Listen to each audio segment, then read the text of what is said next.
На композицию «Детство» был создан клип, съемки которого проходили зимой 2004 года, в Ташкенте.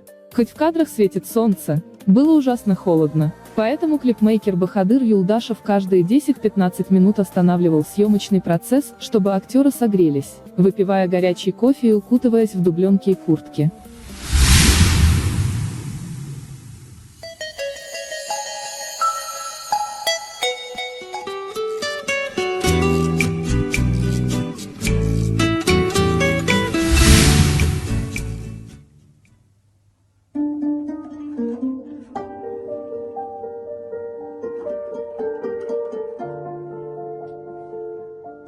Димаш Кудайберген на своей странице в Instagram поделился прекрасной мелодией, которую исполнил вместе с композитором Ренатом Гайсиным. Эта мелодия взволновала поклонников. Все были в восторге от нежной и проникновенной, немного грустной инструментальной композиции.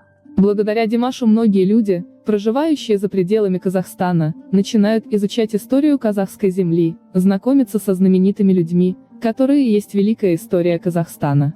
Хочется рассказать немного об авторе этой прекрасной мелодии.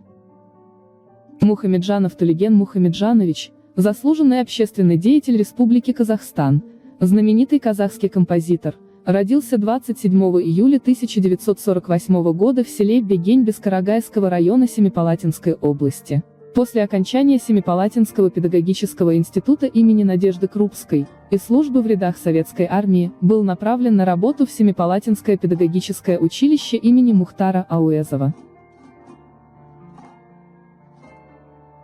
Затем поступил в Алматинскую государственную консерваторию имени Курмангазы, по окончании которой учился в аспирантуре Московской государственной консерватории имени Петра Ильича Чайковского. С 1982 по 1987 год преподавал на кафедре композиции Алматинской государственной консерватории имени Курмангазы. В 1987 году был назначен директором Государственного академического театра оперы и балета имени Абая. В 1998 году стал заместителем акима города Астаны. На этом посту в течение 7 лет курировал вопросы социальной сферы и культуры. В 2004 году был избран депутатом Мажилиса парламента Республики Казахстан. Лауреат Государственной премии Республики Казахстан, кавалер ордена Парасат. Тулеген Мухамеджанов начал писать музыку в 12 лет.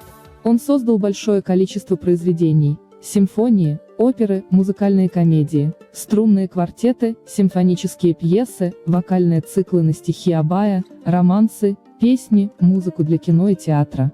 В 2006 году издал сборник стихов «Объяснение в любви». Одна из самых известных музыкальных композиций называется «Детство». Асылбек Янсепов, исполнитель этой композиции, невероятно популярен не только в родном Казахстане, где активно занимается творчеством, но и за пределами республики. Заслуженный деятель Республики Казахстан, талантливый музыкант, дамбрист. На композицию «Детство» был создан клип, съемки которого проходили зимой 2004 года, в Ташкенте. Хоть в кадрах светит солнце, было ужасно холодно, поэтому клипмейкер Бахадыр Юлдашев каждые 10-15 минут останавливал съемочный процесс, чтобы актеры согрелись, выпивая горячий кофе и укутываясь в дубленки и куртки.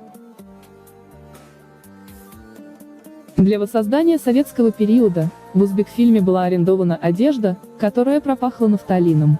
Идея с кадрами возвращения родителей из роддома на Волге ГАЗ-21 появилась спонтанно. К съемочному павильону подъехал мужчина на легендарной машине. Режиссер не растерялся и решил использовать эту приехавшую удачу. Минуты на 3-4 была перекрыта дорога, чтобы в кадр не попали современные машины. В клипе Бахадыр Юлдашев хотел показать детство парнишки, который с нетерпением ждал родителей и сестренку с родильного дома. В качестве подарка приготовил бесык, казахскую люльку.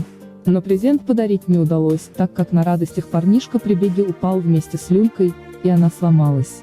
Прошли годы, парнишка уехал учиться в город. При возвращении домой его сестренка, которая уже подросла, приревновала брата к маме. Брат успокаивает ее, рассказывая давнюю историю про люльку. Вот такие моральные и семейные ценности были заложены авторами в данное творческое произведение.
забудьте подписаться на наш канал и используй колокольчик, чтобы не пропустить новые видео.